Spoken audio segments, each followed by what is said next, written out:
السلام علیکم ورحمۃ اللہ وبرکاتہ۔ الحمد للہ رب العالمین والعاقبۃ للمتقین والصلاة والسلام علی اشرف الانبیاء والمرسلین وعلی آلہ وصحبہ اجمعین، اما بعد فقد قال اللہ تبارک وتعالی فی القرآن المجید والفرقان الحمید، اعوذ باللہ من الشیطان الرجیم، بسم اللہ الرحمن الرحیم۔ وَإِن نَكَثُوا أَيْمَانَهُم مِّن بَعْدِ عَهْدِهِمْ وَطَعَنُوا فِي دِينِكُمْ فَقَاتِلُوا أَئِمَّةَ الْكُفْرِ إِنَّهُمْ لَا أَيْمَانَ لَهُمْ لَعَلَّهُمْ يَنْتَهُونَ أَلَا تُقَاتِلُونَ قَوْمًا نَكَثُوا أَيْمَانَهُمْ وَهَمُّوا بِإِخْرَاجِ الرَّسُولِ وَهُمْ بَدَؤُوكُمْ أَوَّلَ مَرَّةٍ أَتَخْشَوْنَهُمْ فَاللَّهُ أَحَقُّ أَن تَخْشَوْهُ إِن كُنتُم مُّؤْمِنِينَ قاتلوهم يعذبهم الله بأيديكم ويخزهم وينصركم عليهم ويشفي صدور قوم مؤمنين ويذهب غيظ قلوبهم ويتوب الله على من يشاء والله عليم حكيم أم حسبتم أن تتركوا ولما يعلم الله الذين جاهدوا منكم وَلَمْ يَتَّخِذُوا مِن دُونِ اللَّهِ وَلَا رَسُولِهِ وَلَا الْمُؤْمِنِينَ وَلِيجَةً وَاللَّهُ خَبِيرٌ بِمَا تَعْمَلُونَ۔ صدق اللہ العلی العظیم۔ قال تعالیٰ فی مقام آخر فی شان حبیبہ الکریم، ان اللہ وملائکتہ یصلون علی النبی یا ایہا الذین آمنوا صلوا علیہ وسلموا تسلیما۔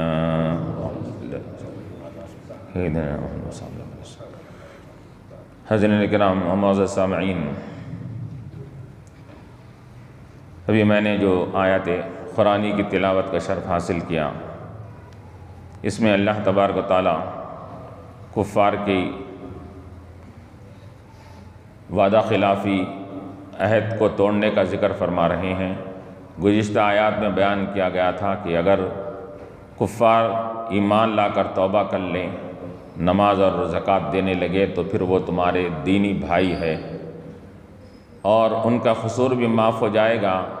اور وہ گناہوں سے ایسے پاک ہوں گے جیسے کہ آج ہی اپنے ماں کے پیٹ سے پیدا ہوئے ہیں، کیونکہ اسلام لانے کے ساتھ ہی کفر کے تمام گناہوں کو اللہ تعالیٰ دھو دیتا ہے۔ اب یہاں بتلایا جا رہا ہے کہ اگر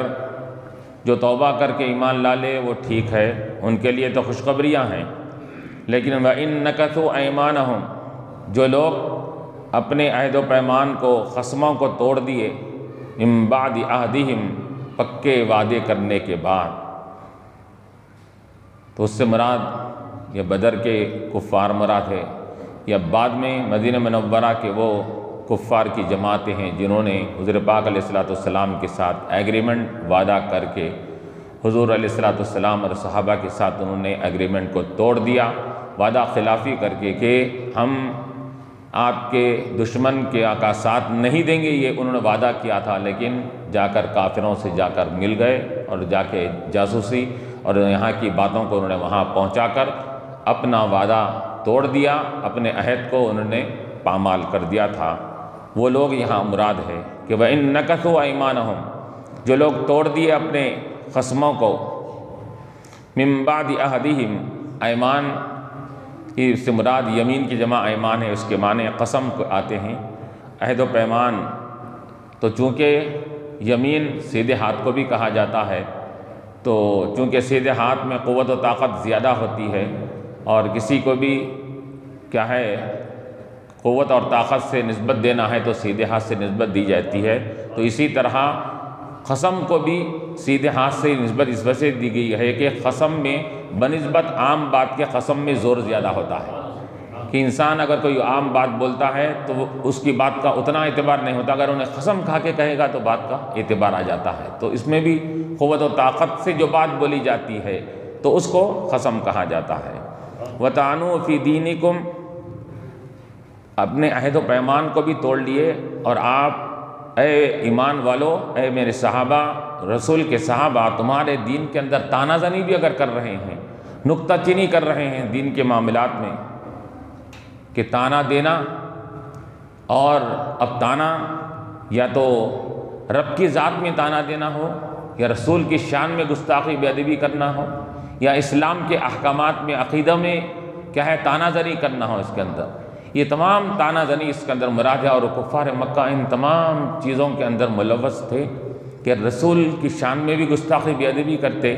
تانہ زنی کرتے، اللہ کی شان میں بھی بے ادبی کرتے تھے، اور اسلام کے احکامات میں بھی تانہ زنی کر کے اس میں اعتراضات اور تنقیدیں نکالا کرتے تھے۔ یہاں تک کہ ایک کافر نے تو یہ تک کہا کہ جب اللہ کے نبی علیہ السلام اپنی امت کو ہر مسئلے کے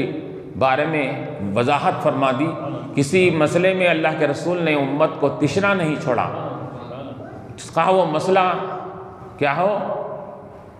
ظاہر کا ہو، باطن کا ہو، پوشیدہ ہو، ظاہر ہو، ہر مسئلے کو آپ نے کیا ہے ظاہر کر دیا۔ تو اللہ کے نبی علیہ السلام نے جب صحابہ کے سامنے استنجا کرنا، ضرورت سے جانا ہے تو فارغ ہونا ہے تو کیسا جانا، پیر کیسا رکھنا، باہر کیسا آنا، کیا دعا پڑھنا، بیٹھنے کا انداز کیسا ہونا، یہ تمام چیزوں کو بھی اللہ کے رسول نے کہا نہیں چھوڑا، یہ بھی احکامات سکھا دیے۔ تو ایک کافر نے صحابہ کے سامنے تانا مارتے ہوئے کہا کہ ارے استنجا کرنا اور ضرورت سے فارغ ہونے کے بھی کہا معلوم کیا ہے طریقہ سکھانے کی بات ہے کا، وہ بھی کوئی اس نے ایسا اعتراض کیا اس کے اندر۔ تو وہ یہ سمجھ رہا تھا کہ کیا ہے یہ چیزیں سکھانے کی کیا ہے اس کے اندر، لیکن جو چیزیں کیا ہے راز میں رہ کر کی جاتی ہے ان تمام راز کی چیزوں کو بھی اللہ کے رسول صلی اللہ علیہ وسلم نے کیا ہے وضاحت فرما دی۔ یہاں تک کہ اپنی بیوی کے ساتھ صحبت کی جاتی ہے کس طرح کرنی چاہیے، دعا پڑھ کے جانا چاہیے، اعوذ باللہ من الشیطان الرجیم کم سے کم پڑھ کر جانا چاہیے، کیا طریقہ کار ہونا چاہیے۔ اللہ کے نبی علیہ السلام نے یہ رازدارانہ کاموں کو بھی اللہ کے رسول نے اس کے اوپر بھی راز نہیں رکھا، وضاحت کر دیا تک بتلا دیا کہ تم ہر معاملے میں کیوں تمہارا دین وہ دین ہے، یہ کسی دنیاوی آدمی کا بنایا ہوا دین نہیں ہے، رب کائنات نے یہ دین کو بنایا ہے، اس کے اندر کسی بھی قسم کا کوئی تشنگی باقی نہ رہے، ہر حکم کو اللہ کے رسول نے وضاحت کے ساتھ بیان فرما دیا۔ اور پھر اللہ کے رسول نے بھی بیان فرما دیا تو قربان جائیے صحابہ کرام کے کہ انہوں نے بھی وہ تمام باتوں کو جو باتیں راز کی ہے، باطن کی ہے، چھپی ہوئی باتیں ہیں، وہ باتوں کو بھی امت کے سامنے واضح کر دیا، کس کے خاطر؟ تاکہ امت کو راز میں رہ کر تنہائی میں کیسا رہنا چاہیے، لوگوں کے ساتھ کیسا رہنا چاہیے، بیویوں کے ساتھ کیسا عمل کرنا چاہیے، وہ تمام چیزوں کو کیا ہے صحابہ کرام نے بھی امت کے سامنے بیان فرما دیا۔ یہاں تک کہ ازواج مطہرات امہات المومنین نے بھی وہ بعض رازوں کی باتیں، اندرونی باتوں کو بھی چھپایا نہیں، ظاہر کر دیا۔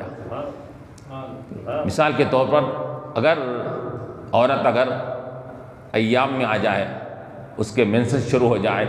تو اس کے لیے ایام جاہلیت میں کیا طریقہ تھا کہ اس کو ایسا الگ کر دیتے، اس کو بالکل ایک کوٹری میں کمرے میں اس کو داخل کر دیتے، وہیں رہنا 6-7 دن تک جب تک کہ وہ پیریڈ ختم نہ ہو اس کے اندر، وہیں پر رہنا، وہیں پر اس کو لے آ کے کھانا دیتے تھے، فلاں کرتے اس کے اندر۔ لیکن ازواج مطہرات نے وہ حدیثوں کو بھی، حضرت عائشہ، حضرت میمونہ، حضرت زینب، اس تمام ازواج مطہرات نے تمام وہ چیزوں کو بھی وضاحت کے ساتھ فرما دیا کہ میں ایک مرتبہ حضور کے ساتھ کیا کر رہی تھی کہ ایک ہی رضائی میں ہم کیا ہے لیٹے ہوئے تھے، اچانک مجھے وہ پیریڈ شروع ہو گیا تو میں فوراً کیا ہے ہٹ گئی وہاں سے علیحدہ ہو کر، انسللت، وہاں سے علیحدہ ہو کر میں نے کیا کیا کہ باضابطہ جو بھی عورتیں اس موقع پر جو چیزیں اختیار کرتی ہے وہ تمام چیزوں کو اختیار کر کے جب آئی تو اللہ کے نبی علیہ السلام نے کیا کیا کہ کہا کہ آ جاؤ رضائی کے اندر آ جاؤ۔ تب کپڑے وغیرہ چینج کر لیے، اس کے بعد حضور نے کیا فرمایا تم آپ کیا ہے کپڑوں میں آ سکتی ہو اس کے اندر، کیونکہ حائضہ ناپاک ہے تو اس کا کیا ہے تمام جسم ناپاک نہیں ہے، اس کا کپڑا ناپاک نہیں ہے کہ کپڑے سے مس ہو جائے تو کیا معلوم کیا ہے آدمی ناپاک ہو جائے۔ تو یہ باتوں کو بھی ازواج مطہرات نے چھوڑا نہیں، اس کو بھی وضاحت فرما دیا اس کے اندر۔ تو یہ ازواج مطہرات نے بھی، صحابہ کرام نے بھی حضور کی تمام سیرت کے وہ گوشوں کو بیان فرما دیا، ایسی باتوں کو کہ جو بالکل دیکھنے میں جو کیا ہے بالکل معمولی سے معلوم ہوتی ہے، اس کے اندر ہر چیزوں کو صحابہ کرام نے وضاحت کے ساتھ کھول کر بیان فرما دیا۔ تو معلوم یہ ہوا کہ کسی کی بھی سیرت تاریخ دنیا میں ایسی مکمل و محفوظ نہیں ہے، نہ ہو سکتی ہے جیسی سیرت اللہ کے نبی علیہ السلام کی صحابہ نے محفوظ فرما دیا ہے اس کے اندر۔ ایسا انہوں نے کیا ہے اس کے اندر، چلنا کیسا، بیٹھنا کیسا، مسکرانا کیسا، ہنسنا کیسا، یہاں تک کہ صحابہ کرام نے مسواک کیسا فرماتے تھے حضور صلی اللہ علیہ وسلم، مسواک کا طریقہ، مسواک پکڑتے کیسا تھے، مسواک پکڑتے کیسا تھے، اس کا طریقہ بھی صحابہ کرام نے فرمایا کہ وہ کس طرح پکڑتے تھے کہ 2 انگلیوں کے بیچ میں یہاں پر مسواک رکھ کے یہ 2 انگلی مسواک کے اوپر رہتی تھی، یہ انگلی نیچے رہتی تھی، اس طرح رکھ کر مسواک فرماتے تھے۔ مسواک کیسا کرتے تھے، مسواک کھڑا نہیں کرتے تھے، مسواک آڑا کرتے تھے اس کے اندر۔ ایک چیز کیوں کھڑا کریں گے تو دانتوں کے اندر کیا ہوگا، وہ تکلیف پیدا ہوں گی، مسوڑوں میں وہ نسیں اس کی چلے جائیں گی اس کے اندر، تو حضور حکم دیتے تھے کہ تم اس کو آڑے میں مسواک کیا کرو، تو آڑے میں کریں گے تو تم کو دانت صاف بھی ہوں گے، صاف بھی ہوں گے، تم کو تکلیف بھی نہیں ہوں گی، وہ مسوڑوں میں وہ جا کر چبھے گا بھی نہیں اس کے اندر۔ اس اتنی تمام باتوں کو صحابہ کرام نے یہ امت کے سامنے بیان فرما دیا۔ تو یہ ایسی چیزوں کو بیان کرنے پر کفار مکہ تانا دے رہے ہیں اس کے اندر، اتنی باتیں، معمولی سی باتیں، اور کیا ہے لوگوں کو سکھلانے کی ہے کہ یہ باتیں، تو تانا زنی کرتے تھے دین میں، تو دین میں تانا زنی کرنا اور دین کے احکامات میں کرٹیسائز کرنا، تنقیدیں کرنا، ایک کافروں کا ہمیشہ طریقہ رہا ہے کہ اسلامی احکامات وہ ایک جامع احکامات ہے، اس کے اندر تو ان کو کچھ بھی نہیں ملا اعتراض کرنے کے لیے، کسی بھی حکم کے اندر وہ کوئی نقص تو نہیں نکال سکتے تھے۔ اب یہ اعتراض یہ کرنے لگے اس کے اندر یہ بولنے کی بات ہے، یہ بھی بولنے کی بات ہے، یہ بھی سکھانے کی بات ہے، تو انہوں نے یہ کہا، تو ان سے یہی جواب دیا جائے گا کہ جو چیزیں تمہارے دین اور مذہب نے نہیں سکھائی ہے وہ عام سمجھ کر، اس کو ہلکا سمجھ کر، ہمارے مذہب نے ان چیزوں کو بھی نہیں چھوڑا، وہ اس کو بھی سکھا دیا ہے ہمارے مذہب۔ تو وَطَعَنُوا فِي دِينِكُمْ، دین میں تانا زنی کرتے ہیں، ان کا طریقہ کار ہوتا ہے۔ تو علماء فرماتے ہیں کہ اللہ کی شان میں گستاخی کرنا، تانا زنی کرنا، یہ تو کفر ہے۔ اسی طرح رسول کی شان میں تانا زنی کرنا اور حضور کی کسی بھی بات اور کسی بھی چیز کے اندر ایسا تانا مارنا کہ جس کے اندر حضور کی تنقیص شان ہو، آپ کی شان میں بے ادبی معلوم ہو، اس کو بھی کفر قرار دیا ہے علماء نے۔ یہاں تک کہ علماء نے فرمایا کہ حضور علیہ السلام کی ذات اقدس کا وہ معاملہ ہے، وہ عظمت و اعلیٰ آپ کی ذات اقدس ہے کہ اگر کوئی شخص کیا ہے حضور پاک علیہ السلام کی نالین پاک کی بے ادبی کرے، اگر کیا ہے اس کو کیا ہے ہلکی نگاہوں سے دیکھے یا اس کو سمجھے، تو وہ بھی کفر ہے، لوگوں نے کہا۔ نالین پاک کی بے ادبی کرنا حضور علیہ السلام کی۔ اسی طرح حضور کے ہارون رشید کے دربار میں جو بادشاہ تھا، اس کے دربار میں ایک مرتبہ امام ابو یوسف رحمۃ اللہ علیہ بھی وہاں کے مفتی تھے اس زمانے میں، کون امام صاحب کے شاگرد جو ہوتے ہیں، تو وہ امام یوسف رحمۃ اللہ علیہ وہ دربار میں ہیں وہاں پر، تو اچانک دسترخوان بچھایا گیا ہارون رشید کے دربار میں، تو وہ سالن میں کدو اس کے اندر ڈالے گئے تھے، تو کسی وہاں بیٹھے ہوئے شخص نے کہا کہ ارے یہ کدو کا سالن ہے، یہ کدو کو تو میرے آقا صلی اللہ علیہ وسلم بڑا پسند فرمایا کرتے تھے۔ تو اس پر ایک وہاں کا درباری ایک شخص تھا، ایک عام لوگوں میں ایک شخص تھا، اس نے کہا کہ ارے کدو میرے کو تو پسند نہیں ہے، کہا۔ تو ابو یوسف رحمۃ اللہ علیہ جو وہاں بیٹھے ہوئے تھے، انہوں نے بادشاہ سے کہا، بادشاہ اس نے ایک بات کہہ کے کفر کیا ہے، توبہ کر لے تو ٹھیک ہے، نہیں تو اس کی گردن اڑا ڈالو، بولے گا۔ اتنی سی بات، حضور کو کدو پسند ہے، میرے کو نہیں پسند ہے کہنا، یہ بھی کفر ہے۔ کیونکہ اب کیا کر رہے ہیں، مقابلے میں لا رہے ہیں، حضور کی چاہت کے مقابلے میں اپنی چاہت کو لا رہے ہیں اس کے اندر۔ میں نہیں کھاتا وہ بات الگ ہے، مجھے پسند نہیں ہے، جو بات حضور کو پسند تھی مجھے پسند نہیں ہے کہنا، تو یہ اللہ کے رسول کے سامنے بے ادبی گستاخی کرنا ہے۔ اسی وجہ سے کیا ہے کہا جاتا ہے کہ اب حضور کا معاملہ انوکھا نرالا ہے، تو مدینہ طیبہ میں رہنے والوں کے لیے تو اور یہ کہا گیا ہے کہ وہاں احتیاط سے رہنی چاہیے، وہاں کی کسی چیز پر تنقید کرنا یہ رسول علیہ السلام کو تکلیف دینے کے قائم مقام ہے۔ ایک صحابہ کے بارے میں واقعہ لکھا گیا ہے کہ وہ مدینہ منورہ میں تھے، تو ان کے پاس ایک مرتبہ دہی آیا، تو دہی نوش کرنے لگے، تو کہا کہ ارے بڑا دہی کھٹا ہے، کہا اس نے، دہی بڑا کھٹا ہے کہا۔ تو روایت میں آتا ہے کہ ان کی اسی رات خواب میں حضور پاک علیہ السلام تشریف ڈال کے کہتے ہیں، ہمارے مدینے کا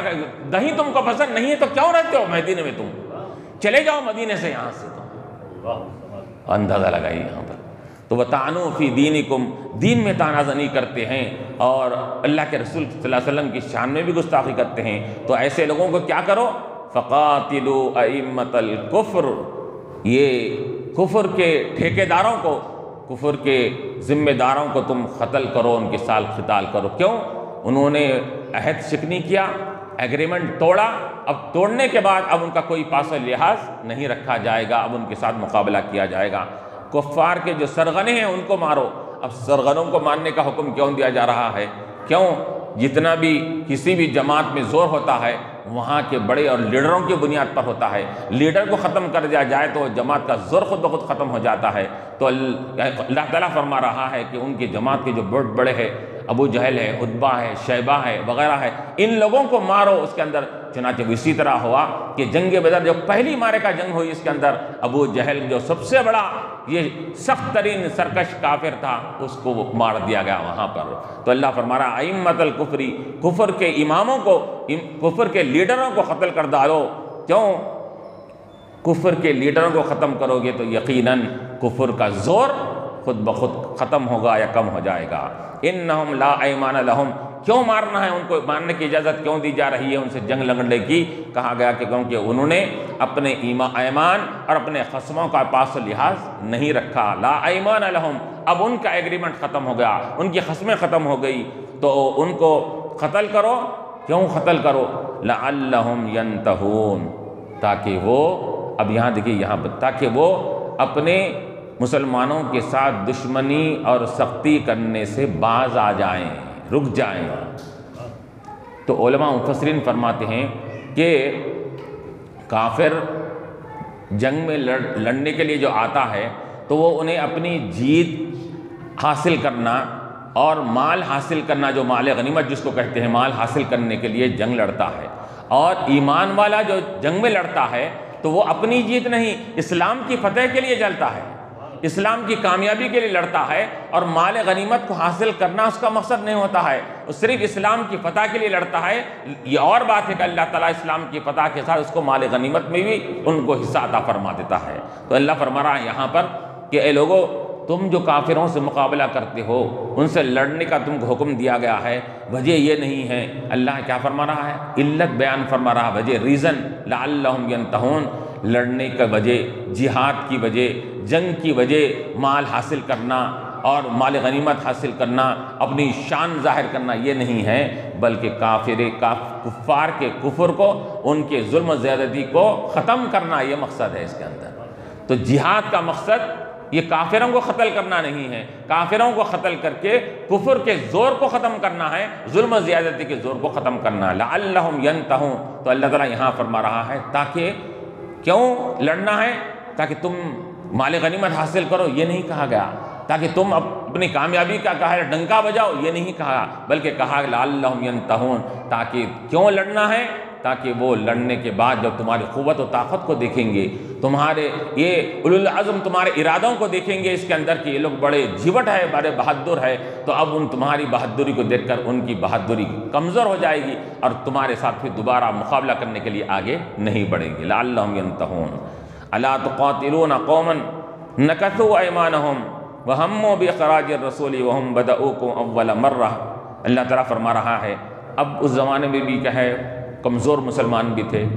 اور منافقین بھی تھے اس کے اندر، جو مسلمانوں کے ساتھ میں رہ کر مسلمانوں کو کمزور کرنے کی کوشش کرتے تھے۔ تو اب وہ لوگ جو مقابلہ کرنے کا حکم دیا گیا کافروں سے، تو اب بعض لوگ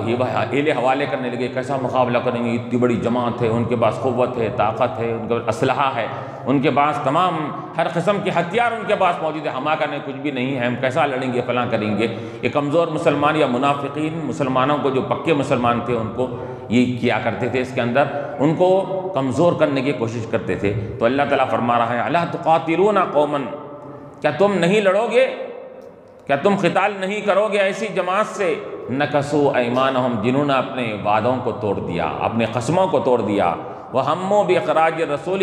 ارے وہ تو ایسے ہیں جنہوں نے تمہارے رسول علیہ السلام کو مکے میں رہنے نہیں دیا، مکے سے نکلنے کا انہوں نے کیا ہے راستہ فراہم کر دیا، اور ایسے اسباب مہیا کر دیا، ایسے ظلم و زیادتی کا انہوں نے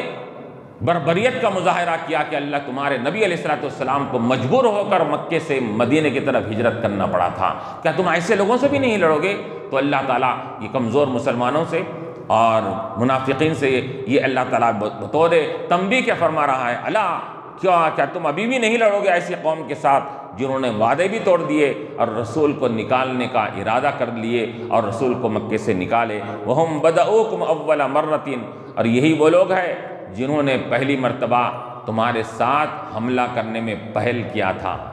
تم پہل نہیں کہہ رہے تھے، تم ان کے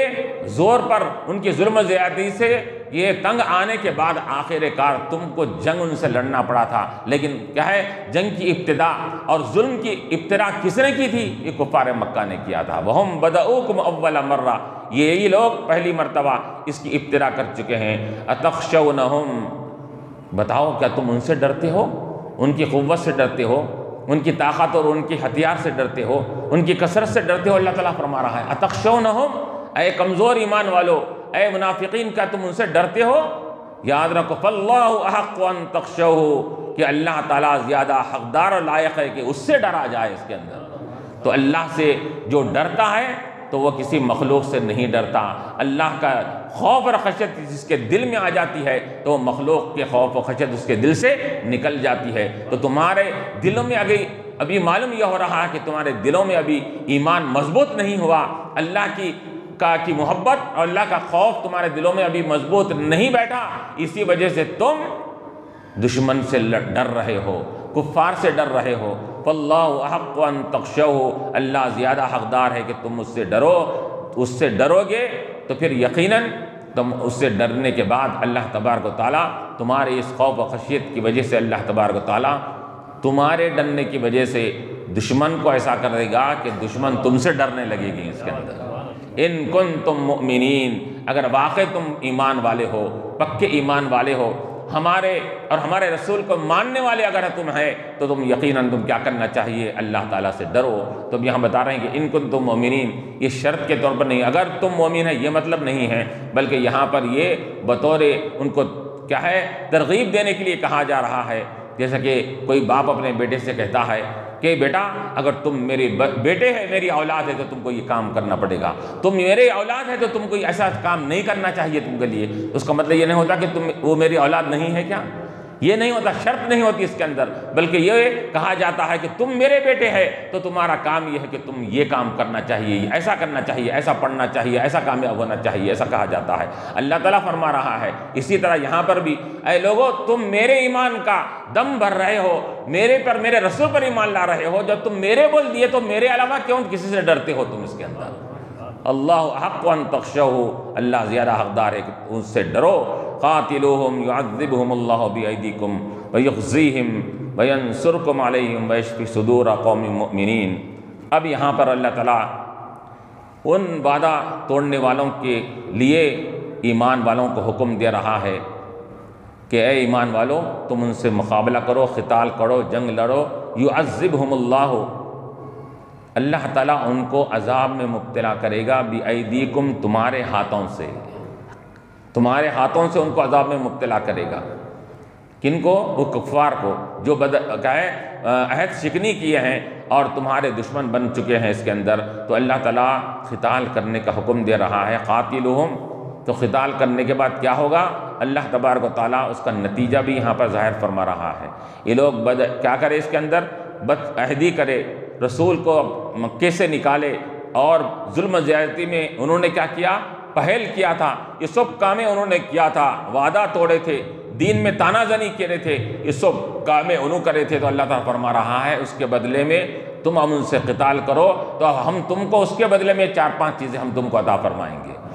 کیا ہوں گا؟ یعذبہم اللہ بایدیکم، اللہ ان کو عذاب دے گا تمہارے ہاتھوں سے عذاب دینے سے مراد کیا ہے؟ تو مفسرین فرماتے ہیں کہ مسلمانوں کے ہاتھوں سے کافر کا مارا جانا یہ گویا کہ اس کو عذاب دینے کے قائم مقام ہے۔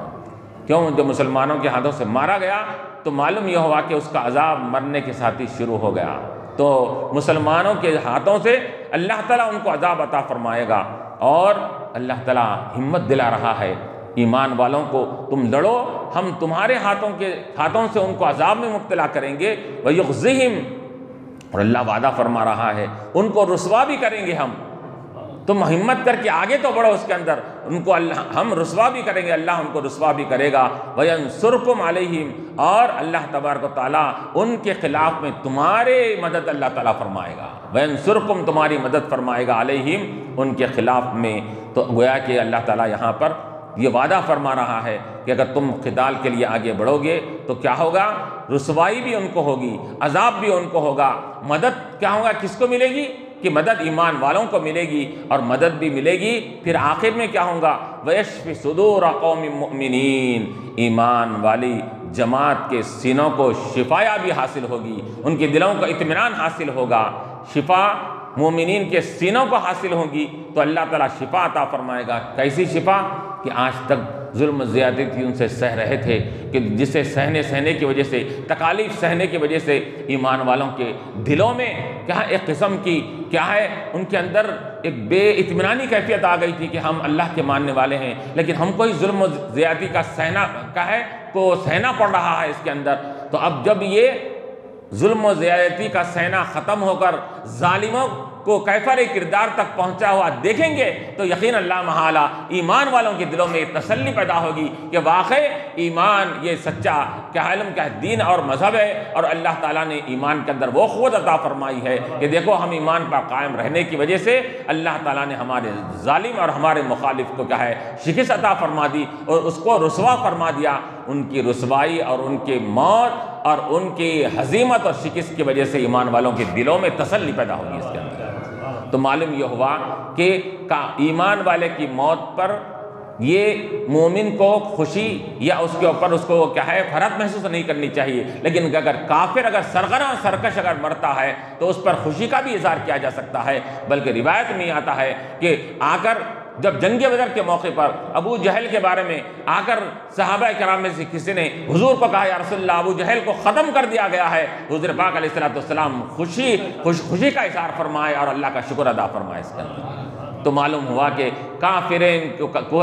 کردار پر جب پہنچتا ہے تو اس سے ایمان والے کے دلوں میں اور تسلی پیدا ہوتی ہے کہ دیکھو کہ اللہ تعالیٰ نے اپنے قدرت کا کرشمہ ظاہر فرما دیا کہ ہم ماننے والوں کو اللہ تعالیٰ نے کامیابی عطا فرمائی اور وہ نہ ماننے والوں کو شکست عطا فرما دی۔ اس طرح وَيَشْفِ صُدُورَ قَوْمٍ مُؤْمِنِينَ وَيُذْهِبْ غَيْظَ قُلُوبِهِمْ، اور ان کے دلوں کا غیظ و غضب بھی اللہ تعالیٰ ایمان والوں کے دلوں میں جو غصہ تھا کہ کافروں کے تعلق سے، اب جب ان کو شکست ہو جائیں گی تو ان کا غصہ بھی اللہ تعالیٰ ختم فرما دے گا۔ وَيُذْهِبْ غَيْظَ قُلُوبِهِمْ، اللہ تعالیٰ ان کے دلوں کے غیظ و غضب کو بھی اللہ تعالیٰ ختم فرما دے گا۔ وَيَتُوبُ اللَّهُ عَلَىٰ مَن يَشَاءُ، پھر اللہ تعالیٰ فرما رہا ہے کہ اللہ تعالیٰ جس کو چاہتا ہے اس کی توبہ قبول فرماتا ہے، اور کیا ہے اب بھی اگر کوئی کافر یہ ایمان لا لے اور توبہ کر لے تو پھر اللہ تبارک و تعالیٰ ایسے سرکشی کرنے کے باوجود بھی اگر ایمان لا کر توبہ کرتا ہے اللہ تعالیٰ اس کی توبہ بھی قبول فرمانے کے لیے تیار ہے۔ چنانچہ علماء مفسرین فرماتے ہیں کہ کفار مکہ میں سے کیا ہے جنگ بدر میں جتنے تھے وہ آہستہ آہستہ آہستہ آہستہ ہوتے ہوتے تقریباً لوگوں نے اسلام کی حقانیت کو جب دیکھا، جنگ میں فتوحات کو دیکھا، کامیابی مسلمانوں کی جب دیکھا تو انہوں نے یہ آخر میں یہ مجبور ہو گئے کہ ان کا دین اسلام حق ہے، اور کیا ہے کئی لوگ لاکھوں کی ہزاروں کی تعداد میں آ کر دار اسلام میں داخل ہو گئے اس کے اندر۔ تو یہ اللہ تعالیٰ فرما رہا ہے یتوب اللہ علی من یشاء، اب بھی موقع ہے، کبھی وقت نہیں گیا، زندگی کی سانسیں جب تک چل رہی ہے، اب تک اگر تم نے سرکشی کیا ہے، ظلم کیا ہے، کفر میں آگے بڑھ بڑھ کر حصہ لیا ہے، کوئی بات نہیں، اب بھی اگر موقع ہے تمہارے لیے، اگر تم ایمان ڈالو گے توبہ کر لو گے، اللہ ابھی بھی تم کو توبہ قبول کرنے کے لیے تیار ہے۔ واللہ علیم حکیم، اور اللہ تبارک و تعالیٰ جاننے والا بھی ہے، حکمت والا بھی ہے۔ اللہ کو معلوم ہے کہ کون ایمان لے آنے والا ہے، کون ایمان نہیں لائے گا، یہ اللہ تعالیٰ کو علم بھی ہے، اور اللہ حکیم، اور اللہ تعالیٰ حکیم بھی ہے کہ اس کے ہر معاملے میں حکمت ہے، ہر فیصلے میں حکمت ہے، اس کے ہر کیا ہے جو احکامات امت کو عطا فرماتا ہے، اس کے ہر ایک حکم کے اندر مصلحت اور فائدہ ہے امت کے لیے۔ اور حکمت والا جب کوئی بات کا حکم دیتا ہے تو اس کا کوئی حکم بغیر حکمت کے، بغیر مصلحت کے، بغیر فائدے کے خالی نہیں ہوتا۔ اللہ علیم بھی ہے، حکمت والا ہے۔ ام حسبتم ان تترکوا ولما یعلم اللہ الذین جاہدوا منکم کیا تم یہ سمجھتے ہو، گمان کرتے ہو کہ تم چھوڑ دیے جاؤ گے، جبکہ اللہ تعالیٰ وَلَمَّا يَعْلَمِ اللَّهُ الَّذِينَ، جبکہ اللہ تعالیٰ نے نہیں جانا، یہی یا اللہ تعالیٰ نے نہیں واقف کرایا ان لوگوں کو جو تم میں سے جہاد کرنے والے ہیں۔ وَلَمْ يَتَّخِذُوا مِن دُونِ اللَّهِ، اور وہ لوگ جو اللہ اور اس کے رسول اور ایمان والوں کے علاوہ کسی کو اپنا رازدار نہیں بناتے۔ تو معلوم یہ ہوا کہ جہاد کرنے والے کون ہیں، اللہ اس کے رسول کو چھوڑ کر دوسروں کو رازدار بنانے والے کون ہیں۔ یہ دونوں میں جب تک کہ فرق نہ ہو جائے، اللہ تعالیٰ کیا کرے گا کہ جب تک کہ کوئی نتیجہ اخذ نہیں کرے گا، نتیجہ ظاہر نہیں فرمائے گا۔ یا ایمان والوں کو بولا جا رہا ہے اس کے اندر، جو منافقین بھی تھے اس کے اندر، کہ منافقین کو جب تک کہ ان کا پول نہ کھل جائے اور تو اس وقت تک تم کو چھوڑا نہیں جائے گا۔ کیا تم سمجھتے ہو کہ تم کو چھوڑ دیا جائے گا، جبکہ اللہ تعالیٰ نے تم میں حقیقی معنی میں کون جہاد کرنے والے ہیں اور کون کافروں کے ساتھ کافروں کو رازدار بنانے والے ہیں، کون، یہ بات کو اللہ تعالیٰ جان نہیں لے گا اور لوگوں کو واقف نہیں کروائے گا، اس وقت تک تم کو چھوڑا نہیں جائے گا۔ یعنی دودھ کا دودھ، پانی کا پانی، حق اور باطل کے درمیان میں فرق جب تک کہ نہیں ہو جائے گا، تم کو چھوڑا نہیں جائے گا۔ یعنی کہ اللہ تعالیٰ منافقین کا پول کو بھی ظاہر فرمائے گا کہ کون ظاہر میں مسلمان رہ کر مسلمانوں کے خلاف سازش کر رہے ہیں اور مسلمانوں کے راز و نیاز کو کافروں کے ساتھ جا کر کیا کر رہے ہیں، رازدار بنا رہے ہیں۔ وَلِلْمُؤْمِنِينَ وَلِيجَا، ولیجا کے معنی ہے رازدار بنانا، ان کو اپنے رازوں کو جا کر ان کو سامنے کیا ہے اظہار کر دینا اس کے اندر۔ کیونکہ ایمان والے کے لیے یہ سزاوار نہیں ہے اس کے لیے کہ اللہ نے کیا فرمایا، لَا تَتَّخِذُوا عَدُوِّي وَعَدُوَّكُمْ أَوْلِيَاءَ، تم میرے دشمن اور تمہارے دشمن جو کافر ہے ان کو اپنا دوست مت بناؤ۔ کافر کیا ہے، میرے بھی دشمن ہیں تمہارے بھی دشمن ہیں۔ اللہ کس کو فرما رہا ہے، ایمان والوں کو فرما رہا ہے کہ میرے بھی دشمن ہیں تمہارے بھی دشمن ہیں، ان کو تم اپنا دوست مت بناؤ۔ تو اسی طرح اللہ فرما رہا ہے کہ جو دوست نہیں بن سکتا وہ رازدار کیسے بن سکتا ہے۔ تو اللہ فرما رہا ہے جو کافروں کو رازدار نہیں بنائے گا، کون بنا رہا ہے کون نہیں بنا رہا ہے، جب تک کہ اس بات کا اظہار نہ ہو جائے اللہ تعالیٰ تم کو نہیں چھوڑے گا۔ ام حسبتم ان تترکوا ولما یعلم اللہ الذین جاہدوا منکم، علماء مفسرین نے یہ بھی فرمایا کہ یہاں پر کہ اللہ تعالیٰ فرما رہا ہے جہاد کے ذریعے سے آزمائے گا اور ان کو جنگ کے ذریعے سے آزمائے گا، اور آزمانے کے بعد کہ دیکھیں گے کہ جو جھوٹ مقابلے کے لیے آ رہے ہیں یا حقیقی معنی میں مقابلے کے لیے آگے آ رہے ہیں جہاد لڑنے کے لیے۔ کیوں؟ منافقین ہیلے حوالے بنا کر رک بھی جاتے تھے، بسا اوقات ساتھ آ جاتے تھے اس کے اندر کہیں ہمارا پول نہ کھل جائے۔ تو اللہ تعالیٰ فرما رہا ہے کہ تم کو چھوڑا نہیں جائے گا جب تک کہ حقیقی معنی میں مجاہدین کون ہے اور غیر مجاہدین کون ہے اس کا کیا ہے معلوم اظہار نہ ہو جائے اس کے اندر۔ اور پھر یہاں علماء مفسرین نے یہ بھی کہا کہ یہ ایمان والوں کے لیے بھی ایک یہاں پر سبق اور درس دیا جا رہا ہے۔ اے ایمان والو، کیا تم سمجھتے ہو کہ تم کو اسی طرح چھوڑ دیا جائے گا جب کہ اللہ تعالیٰ نے لوگوں کو ظاہر نہیں فرمایا تم میں سے کون جہاد کون مجاہدہ کرتے ہیں کون کوششیں کرتے ہیں؟ یعنی کہ اللہ تعالیٰ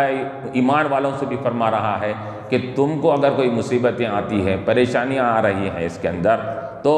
اب تمہارے پریشانیوں کے وقت میں تمہارے مصائب کے آنے کے وقت میں اللہ تعالیٰ آزمائے گا کہ تم مصائب سے دل گھبرا کر مصائب سے پریشان ہو کر یہ ایمان اپنا کمزور کرو گے، یا مصائب کو خندہ پیشانی سے اور صبر آزما حالات سے مقابلہ کر کے وہ مصائب کے اوپر مقابلہ کرو گے اور اپنے ایمان کو مضبوط اور مستحکم کرو گے۔ یہ اللہ تعالیٰ ایمان والوں سے بھی یہ درس دے رہا ہے کہ تمہارا کام یہ ہے کہ جب تمہارے اوپر آزمائشیں آئیں، تمہارے اوپر مصیبتیں آئیں، پریشانیاں آئیں تمہارے اوپر، تو تمہارا کام یہ ہے کہ یہ آزمائشیں ہمارے امتحان کے لیے ہے، یہ مصائب ہمارے امتحان کے لیے ہے، یہ پریشانیاں جو آ رہی ہے وہ اللہ تعالیٰ ہمارا امتحان لینا چاہ رہا ہے۔ اس طرح کہ اللہ تعالیٰ صحابہ کرام میں منافقین اور کمزور ایمان والوں کے درمیان میں امتحان لیا تھا کہ کون سچے مجاہد ہے کون غیر مجاہد ہے۔ اسی طرح ایمان والوں میں سے بھی اللہ تعالیٰ آزماتا ہے کہ کون میرا سچا ماننے والا ہے کون نہیں ہے۔ اللہ آزمائشیں دے کر کیا ہے اللہ تعالیٰ اس کو کیا کرتا ہے مصیبتیں دے کر آزماتا ہے اس کے اندر۔ تو اسی وجہ سے آیا اس کے اندر کہ اللہ کے نیک بندے جو ہوتے ہیں جتنی مصیبتیں آتی جاتی ہے، مصیبتوں سے ایمان کم نہیں ہوتا۔ ایک مصیبت آئی ایمان اور بڑھا، دو آئی اور بڑھا، جتنی مصیبتیں آتے ہیں ان کے ایمان میں اور اضافہ ہوتا جاتا ہے، ان کا ایمان میں اور تقویت آتی جاتی ہے اس کے اندر۔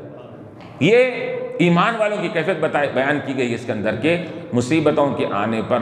اس کی مثال ایسی دی گئی کہ سونے کو اگر بھٹی میں ڈالا جائے تو وہ پک پک کر کیسا نکھر کر باہر آتا ہے، تو ایمان والا بھی مصیبتوں کی بھٹی میں اس کو ڈالا جاتا ہے تو وہ صبر آزما حالات سے وہ ایسا صبر کرتا ہے کہ وہ اپنے آپ کو، اپنے ایمان کو نکھار کر باہر نکلتا ہے اس کے اندر۔ تو مصیبتوں سے گھبرانا، پریشان ہونا یہ ایمان والے کی دلیل اور علامت نہیں ہے۔ مصیبتیں تو اب تو آج ذری سی بات ہو جائے تو ہم یہ سمجھتے ہیں کہ ہم پر مصیبتوں کے پہاڑ آ گئے ہیں، حالانکہ اگر ہم سیرت سے واقف نہیں ہیں، صحابہ کی سیرت سے واقف نہیں ہیں، ان کی زندگیوں میں کیسے کیسے مصیبتیں کیا مصائب کا ان کے پہاڑ ان کے اوپر لاد دیے گئے تھے، لیکن انہوں نے کیسا خندہ پیشانی سے ان مصائب کے پہاڑوں کو انہوں نے کیا کیا کہ خندہ پیشانی سے اس کو صبر آزما حالات کے ذریعے سے اس کو برداشت کیا۔ تو یہ ہم اگر اپنے سے بڑوں کا سیرت کا مطالعہ کریں گے اور حضور کی سیرت کا مطالعہ کریں گے، حضور پاک علیہ السلام کو جو تکالیف پہنچائی گئی تھی اس کے اندر حضور نے کیا فرمایا کہ جہاں اللہ کے نبی علیہ السلام کو